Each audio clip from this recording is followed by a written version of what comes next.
चलते चलते में आपका स्वागत है। मैं हूं शेखर गुप्ता, लेटेंस दिल्ली के बिल्कुल एक केंद्र बिंदु पर, और मेरे आज के मेहमान भी एक ऐसे सांसद हैं और ऐसे राजनेता हैं जो कि मैं कहूँगा कि अगर सारी राजनीति के नहीं तो अपोजिशन के राजनीति के केंद्र बिंदु हैं। शरद जी, आपका स्वागत है चलते चलते पे। और अभी हमने देखा कुछ दिन पहले कि आपके इस लॉन में भारतीय राजनीति का हर आदमी आके बैठा था, हर पार्टी का। तो क्या राज है आपका कि सब इतना प्यार करते हैं? नहीं, मैं तो पत्रकार हूँ। नहीं, राज ये है कि यूनाइटेड फ्रंट का मैं चेयरमैन कन्वीनर था, फिर यूनाइटेड फ्रंट एनडीए में भी था, जयप्रकाश जी के आशीर्वाद से आया था। तो मुरारजी भाई, जयप्रकाश जी, आपके चौधरी चरण सिंह जेल गए सबसे पहले। यानी लोग 2 बरस जेल गए इमरजेंसी में, मैं 2 बरस पहले से ही बंद हूँ। तो वेटरन है जेल के मामले में। तो शरद जी, अब राजनीति देश की कहाँ चलने वाली है? बिहार का चुनाव हो गया, आपने सब लोग इकट्ठे कर लिए, लोगों ने बड़ी उसमें हमने भी अटकलें लगाई कि अब लगता है नया गठबंधन होने वाला है, अपोजिशन को सब समझ आ गया। वो अभी जल्दबाजी है। हाँ, ये एक बड़ा प्रयास हमने किया था कि जनता दल एक सेकंड लार्जेस्ट पार्टी थी चौधरी साहब के एक जमाने में। हाँ, तो आपने कोशिश की कि वही दोबारा आ जाए, तो वही हो जाए। तो मुलायम सिंह जी के घर पर प्रयास हम लोगों ने किया, और मुलायम सिंह जी दगा दे गए। नहीं, वो उसको दगा नहीं कहना चाहिए, बात सफल नहीं हुई वो। इन बातों के ऊपर मैं ज़्यादा आलोचना में जाऊंगा तो फिर देश की एक मजबूत विकल्प खड़ा होना चाहिए। वो इसलिए नहीं सरकार हटाना है, सरकार संतुलित तभी चलेगी जब अपोजिशन, जैसे मान लो मैं लोकसभा में था तो लोकसभा पूरी इकट्ठी रहती थी। हम भारत बंद 2 बार किए, आज कोई नहीं कर सकता। अब जब से राज्यसभा में आया है तो आप देखा होगा कि राज्यसभा में जो है वो मोटा मोटी यूनिटी अपोजिशन की रहती है। उसका कारण है कि मैं यूनाइटेड फ्रंट का भी करता धरता था और एनडीए में भी करता धरता था, तो मेरे संबंध बहुत लंबे बहुत है। तो और जयप्रकाश जी ने मुझे लाया था, तो मुरारजी भाई, जगजीवन राम, चौधरी चरण सिंह, इनके पास तो अभी जो आप कांग्रेस से मिले या कांग्रेस को आपने मिलाया अपने गठबंधन में, इससे देश की राजनीति बहुत बदली। क्योंकि एक तो ये कि नीतीश और लालू जो कि कभी मित्र नहीं थे, एक साथ हुए, और दूसरा दोनों कांग्रेस के शुरू से एडवर्सरी थे, कांग्रेस के साथ मिले। तो बीजेपी का इतना खतरा हो गया कि सबको एक साथ होना है। नहीं, वो आम आदमी पार्टी ने आपको सपोर्ट किया, जैसे मान लो जिस दीदी ने आपको सपोर्ट किया। नहीं, मैं आपको बताता हूँ, जैसे कांग्रेस पार्टी थी तो कितने बरस राज किया उसने। राजनीतिक पार्टी बगैर पावर में आए सरवाइव नहीं कर सकती। पहली बार डॉक्टर लोहिया ने आकर के नो कॉन्फिडेंस मोशन एक लाइन का रखा और समृद्ध सरकार बनाई, नारा दिया नॉन कांग्रेसिज्म का। लेकिन लोहिया के जो विचार है उनको हम जानते हैं। आज देश में जो बीजेपी है वो आज रूलिंग पार्टी है, और कांग्रेस तो जो है वो उसका बुरी हालत है, कहाँ पहुँच गई। हाँ।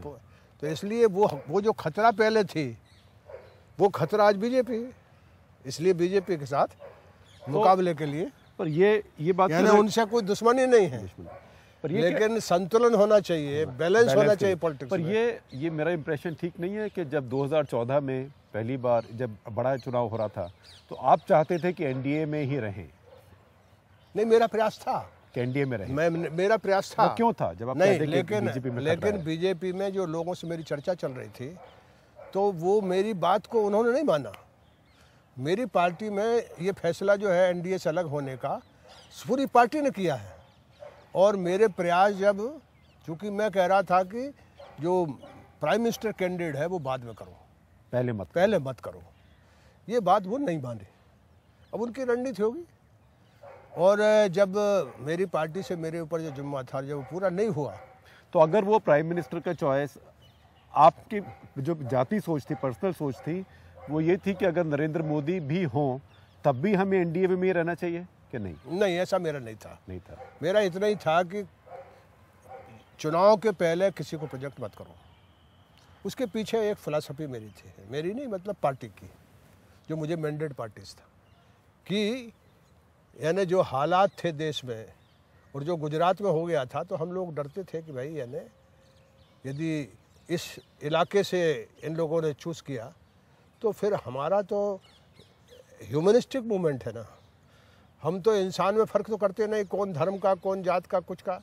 कोई कैंडिडेट नहीं बनाते तो तो फिर आपकी हम कोशिश वही तो- होती कि एनडीए में रहते। नहीं, फिर एनडीए थे ही हम, आप एनडीए में थे, एनडीए में रहते। तो अभी आपको अफसोस होता है कि एनडीए से टूट गए इतने साल साथ रह के? देखिए, राजनीति में इतने दौर देखे हमने। पर ये एनडीए पहले एनडीए में से के जैसा ही है क्या अलग है? नहीं, बहुत अंतर है। क्या अंतर है? ये अंतर है कि अटल अडवाणी का जो यानी फंक्शनिंग था वो पूरा अलायंस को लेकर के, और हम लोगों का मिनिमम प्रोग्राम जो है जिसको नेशनल एजेंडा कहते हैं, वो नेशनल एजेंडा हमारा जो है वो करार ये था कि जो विवादास्पद मुद्दे, इनके कंट्रोवर्शियल जो इश्यूज़ हैं, 370 है, कॉमन सिविल कोर्ट है, मंदिर मस्जिद है, ये परे किए गए थे। हमारे कई मुद्दे ऐसे थे जो जिसमें बीजेपी के लोगों को रास नहीं आते थे, वो हमने अलग किए थे। तो नेशनल एजेंडा एक था और उस पर बिल्कुल चले ये दोनों। पर आपको लगता है कि ये लोग वो ऐसे नहीं मानते? नहीं, जो ये अभी का इन इंडिया। पे हाँ, ये राजनीति में यकीन किया जाता, लंबे समय साथ रहते। जैसे मान लो मैं आपको पहचानूं तो एक इंटरव्यू में नहीं पहचान सकता।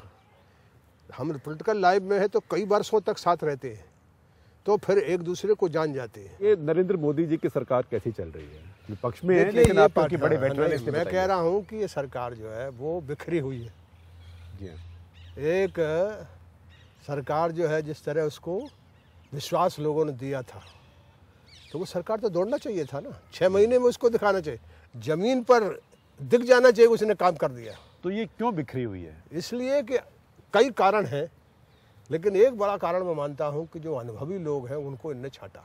दूसरी कारण इनका कोई सबसे बड़ा वादा तो इनका था 2 करोड़ 1 साल में रोजगार देंगे, बड़ा वादा था ये।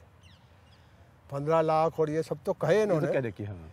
लेकिन इनका सबसे बड़ा वादा जो कुछ था तो 2 करोड़ रोजगार, और वो 2 करोड़ रोजगार अकेले किसी एक सेक्शन के नहीं हो सकते, वो तो सारे देश के अंदर सारे समाज से निकालना पड़ते हैं। और वो आ नहीं रहे। और वो सबसे बड़ी बात है कि सबसे बड़ी समस्या इस देश के अंदर बेरोजगारी। वो बेकारी और बेरोजगारी है। इस पर कोई सरकार का रोड मैप नहीं है। वे कहते स्किल डेवलपमेंट, अरे भाई स्किल डेवलपमेंट तो 20 साल लगेंगे, आपकी सरकार तो 5 साल की है। हाँ, तब तक क्या करेंगे? इसके अलावा भी कोई कारण है? और एक कारण ये है ना कि लोगों को लग नहीं रहा कि जो इन्होंने कहा वो किया। यानी जैसे मान लो हमारी सरकार है, हम आए वापस इसलिए कि हम जो कहते थे बिहार में वो हम लेकिन करते थे। नरेंद्र मोदी जी से आपको डिसअपॉइंटमेंट हुई है, या आपने जैसा सोचा था वैसे ही हैं, या आप सोचते हैं कि इससे बेहतर कर सकते हैं? नहीं, मैं या उन्हें मानता हूँ, कुछ करने नहीं दे रहा है? नहीं, मैं मानता हूँ कि वो तो जिस तरह से सरकार जो है उसको एक लगाम के साथ चलाए रखने की चीज़ है, वो लगाम घोड़े की भी होती है, घोड़ा खड़ा करने के लिए लगाम नहीं लगाई जाती। और आचार्य रजनी जैसा भाषण करता है ऐसा उनको शौक है। पर आचार्य रजनीश तो अच्छा भाषण करते थे ना? मगर उसका वो निर्गुण भाषण था, उससे क्या नतीजे निकले, क्या बदला देश, क्या हुआ? अच्छा, राजनीति में आदमी जो है वो भाषण कर रही है, उसे एक्शन करना है। एक्शन करना है। तो दूसरा बताइए। और दूसरा मैं बताना चाहता हूँ, जैसे फ्रॉम डे 1 पहले दंगे होते थे, लोग इतना परेशान नहीं होते थे। लव जिहाद, घर वापसी, पाकिस्तान जाओ, जो गोश्त यानी काऊ मीट खाएगा उसको यहाँ जगह नहीं। यानी 1000 आदमी मिलकर के एक मुसलमान को मार रहे हैं, उसका बेटा या भाई जो है वो फौज में है।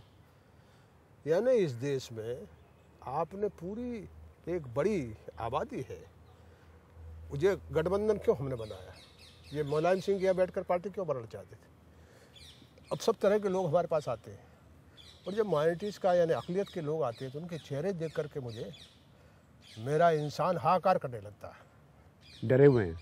यानी उनके चेहरे से लगता है कि ये इस देश में ऐसी उनकी हालत कैसे हो गई? वो तो गए नहीं थे पाकिस्तान। तो रोज जो सोचने और ठीक आदमी है, जो समाज में एक सुकून चाहता है, वो घबराता है। विचार उसका चाहे जो, उसको लगता है कि भाई ये चैन से जीने नहीं देते। लेकिन मोदी जी तो बहुत समझदार हैं। भाई ये देखो, क्यों रोक क्यों नहीं पा रहे? मैं आपकी बात को मानता हूँ, उनकी समझदारी को मैं पक्का और मुकम्मल मानता कि जो एमपी है साक्षी महाराज, निरंजन ज्योति, आपके जैसे आपकी बात हो रही थी गिरिराज गिरिराज जी हाँ। आप उनके बयान उन्होंने दिया था कि जो मोदी को वोट नहीं देगा वो चला जाए पाकिस्तान। पाकिस्तान, जी हाँ, जी हाँ। अब यह बताइए कि इस तरह का बयान कभी 68 वर्ष में हुआ? हाँ। ये MP और MA मिनिस्टर है, ये संविधान की ओथ लिए हुए हैं। पार्टी का क्या काम भाई? यानी पार्टी जो है देश को अनारकी में जाएगी क्या? जो नरेंद्र मोदी जी के समर्थक हैं उनका ये भी कहना है कि सिस्टम उन्हें काम नहीं करने दे रहा है। सिस्टम तो उनके हाथ में ही। ये गजब बात कर रहे हो। मैंने कहा कि वो चलाना, जैसे कांग्रेस पार्टी नहीं जानती है कि अपोजिशन कैसे करते हैं और ये नहीं जानते सरकार कैसे चलाएं। तो कांग्रेस पार्टी का भविष्य क्या है? मैं ये मानता हूँ कांग्रेस पार्टी बनी रहेगी। अच्छा, बनी रहेगी। उसका कारण है जनता दल के बिखराव का। ये बिखरे हुए हैं। लेकिन उसका ये क्या आप उदाहरण देंगे कि उसको अपोजिशन बनना नहीं आता है?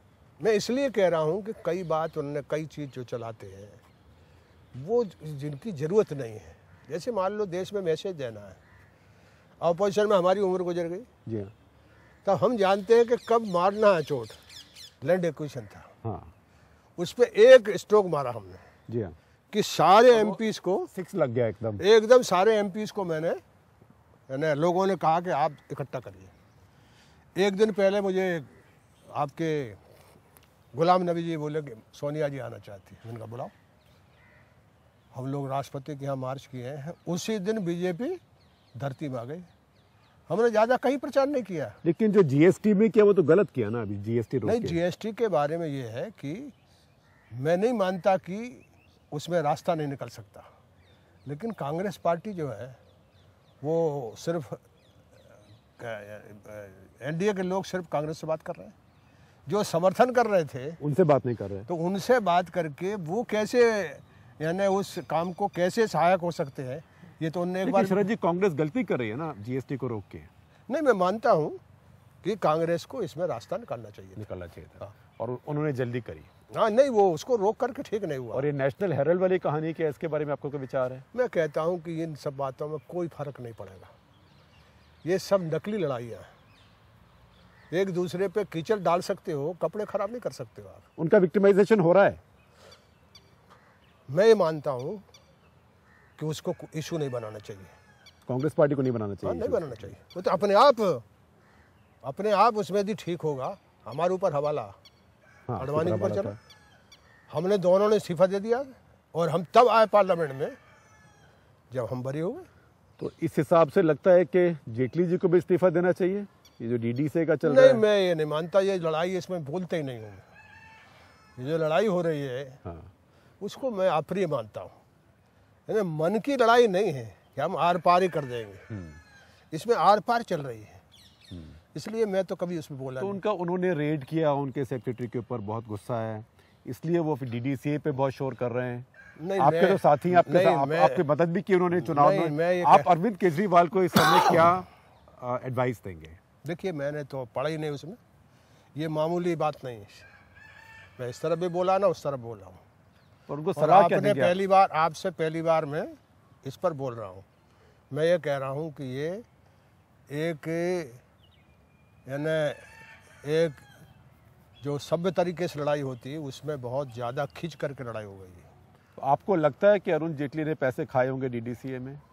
नहीं, मैं ये कह रहा हूँ, मैंने आपसे कहा ना, उससे ज़्यादा अभी इसमें बोलूँगा नहीं, चूँकि मुझे एक व्यापक जो एक कारगर तरीके से अपोजिशन खड़ा करना। आप बड़े डिप्लोमेटिक हो गए शरद जी।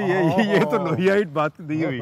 लोहियाइट लोग तो साफ बोलते हैं। नहीं, वो लोहियार हम बोला फर्क है। नहीं, लेकिन आपके चेहरे से मुझे लगता है और आपकी बातों से कि आप नहीं मानते, कि आप सोचते हैं कि ये कहना कि उन्होंने DDCA में पैसे खाए बार बार और इस्तीफा दो, ये कीचड़ उछालने के ऊपर है, जो आपने कहा प्रियता के ना। अप्रिय मतलब है ना, मैं मानता हूँ कि ये लड़ाई जो है वो ठीक नहीं हुई।